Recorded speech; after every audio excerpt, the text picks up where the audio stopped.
Bonjour à tous et bienvenue sur notre chaîne YouTube, la chaîne de Ligne Droite. Je vous invite à vous abonner à cette chaîne, à aimer, à partager, à commenter ces vidéos. C'est très important pour notre référencement et c'est une manière de nous soutenir. Merci à vous tous. Bonjour Pascal Pointu. Bonjour Clémence. Vous êtes vice-président national du mouvement de la ruralité, président régional du mouvement ruralité dans le Puy-de-Dôme. Et comme tous les lundis, vous prenez la parole chez nous pour nous parler un petit peu de la ruralité dont on ne parle pas assez dans les médias. Et bien voilà, qui est réparé avec cette chronique Pascal. Et aujourd'hui, vous nous parlez des écologistes et de l'élevage. Oui, tout à fait. Alors moi, je voudrais pousser un coup de gueule parce que j'ai écouté Madame Rousseau et Monsieur Caron, qui sont deux pitres à l'Assemblée nationale. Les écologistes sont de retour et nous assènent comme quoi l'élevage est le grand responsable du réchauffement climatique.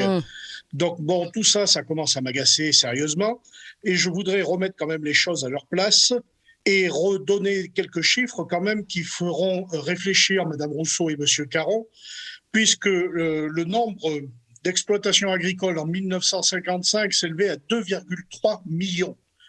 En 2008, à 590 000. Et en 2020, à 390 000. On a perdu 100 000 exploitations agricoles en 10 ans. Ensuite, le nombre mais elles se sont agrandies 1980... peut-être aussi, non, Pascal Pointu? Non, pas forcément. Le métier est très difficile, peu rémunérateur. Oui. Et malheureusement, aujourd'hui, les jeunes sont tentés de reprendre, mais la dureté du métier et les difficultés dans toutes les filières, que ce soit filière viande, filière laitière et ainsi de suite, ça pose un problème. Mais je voudrais aussi dire que les écologistes sont très contradictoires dans leur vision de l'élevage. C'est-à-dire qu'ils nous disent que l'élevage intensif porte atteinte au réchauffement climatique et à l'écologie, et en même temps, l'élevage extensif, donc le contraire d'intensif, c'est-à-dire un élevage extensif, ce sont des bêtes qui sont dehors en plein air, environ 120. En France, une moyenne, c'est une vache passe 120 jours par an à raison de 6 heures par jour à l'extérieur, en France. Et donc, l'élevage extensif, par exemple, pour le pastoralisme, que je défends âprement, est remis en cause par ces mêmes écologistes, puisque eux, ils ne veulent plus des ovins dans nos montagnes, mais ils veulent le loup à la place. Alors bon, au bout d'un moment, il faudrait savoir ce qu'ils veulent, ces gens-là. C'est ça, ils veulent ni l'un ni l'autre, ni intensif ni extensif. Voilà. Et alors, le problème qui se pose, si vous voulez, et qu'ils ne veulent pas dire, et qu'il faut dire, et qu'il faut assumer, c'est que l'association L214, financée par le grand capitalisme américain à hauteur de 2,5 millions d'euros en 2 fois entre 2017 et 2019, et qui fait la promotion de la viande artificielle et de la viande végétale, demande à une association qui est abolitionniste, et c'est-à-dire abolitionniste, ça n'a rien à voir avec le bien-être animal. Abolitionniste, c'est la mort de toute filière d'élevage, c'est-à-dire c'est la mort des animaux d'élevage. Ces gens-là, Madame Gauthier et Monsieur Arsac, les cofondateurs, Monsieur Arsac, multiples condamnés judiciaires pour des infractions concernant le droit de propriété et ainsi de suite. Ces gens-là ont mis la main avec Madame Rousseau notamment et Monsieur Caron sur le débat sur l'élevage. Et le but de Madame Rousseau, c'est d'interdire toute forme d'élevage. Quand elle vous parle du barbecue, de la virilité et ainsi de suite, ça c'est le cheval de Troie. Le but du jeu, c'est d'interdire toute forme d'élevage. Donc, nous avons quand même une filière française qui est la meilleure au monde. Je le dis et je le redis et je l'assume. Nous avons la meilleure traçabilité. Nous avons les éleveurs les plus attentifs à l'écologie. J'en veux pour preuve, vous avez le label, par exemple, HVN, haute valeur naturelle, qui, depuis 2010, représente environ 20% de la surface agricole utile. C'est-à-dire que c'est une chose où l'éleveur fait corps avec la biodiversité et respectent la biodiversité. Nous avons en France, par exemple, le Massif central, le Charolais, le Bourbonnais, les Causses du Sud, la montagne pyrénéenne, la Corse, le Jura, les Vosges, les Pays d'Auge, toutes ces régions, tous ces territoires sont en HVN. Et donc, il y a une grande part de responsabilité qui est prise par les agriculteurs, par les éleveurs. Et j'en ai marre, j'en ai ras-le-bol d'entendre Madame Rousseau, qui ne connaît que de la nature, le bois de Vincennes ou le bois de Boulogne, et qui a l'image de la vache uniquement celle quand elle était jeune, quand elle marchait, la vache qui rit. Donc, bon, au bout d'un moment, ça suffit. Ça suffit, j'en ai marre. Et il faut qu'ils arrêtent un peu, parce que là, nous avons une filière où des gens sont montrés du doigt, harcelés, oui, inquiétés. Oui. Ils sont victimes d'actes d'écoterroristes par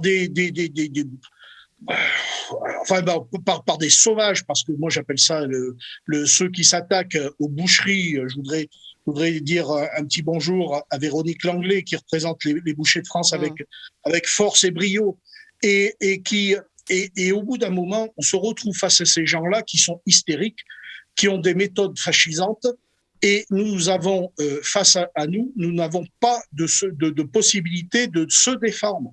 Hein, quand nous avons demandé une loi permettant la protection contre l'agribashing et ainsi de suite, jusqu'à présent, c'est toujours pas voté. Alors, est-ce que la NUPES, avec Madame Rousseau, qui est une hystérique, et doit-elle faire le là au sein de la République, ou alors est-ce que l'on doit laisser quand même notre part d'agriculture à des gens responsables? Pascal Pointu, ce qui est particulièrement intéressant dans ce que vous nous décrivez, c'est que ces personnes-là pointent du doigt l'élevage intensif et extensif, donc finalement tout type d'élevage en France. Mais pourquoi militent-ils, eux, pour une viande artificielle, pour des produits végans qui eux-mêmes nécessitent le plus souvent une culture intensive? Oui, donc c'est un non-respect de la nature. Ah mais de toute façon, c'est la contradiction même de l'écologie à l'heure actuelle politique. C'est-à-dire, on ne peut pas faire de l'écologie politique avec les gens qui sont élus à l'heure actuelle. C'est une hérésie. Quand vous voyez, par exemple, ce qu'ils appellent le steak végétal, et moi, ce que je me refuse d'appeler un steak, c'est un morceau de viande, de bœuf, de préférence. Hein. Un steak végétal, c'est 36 ingrédients. Un steak de charolaise, de Limousine ou de Salers, c'est un morceau de viande. 36 ingrédients, dont certains sont cancérigènes, comme l'huile de coco qui est portée à haute température avec des produits ultra transformés et qui coûtent environ 5 à 6 fois plus cher que le kilo de viande.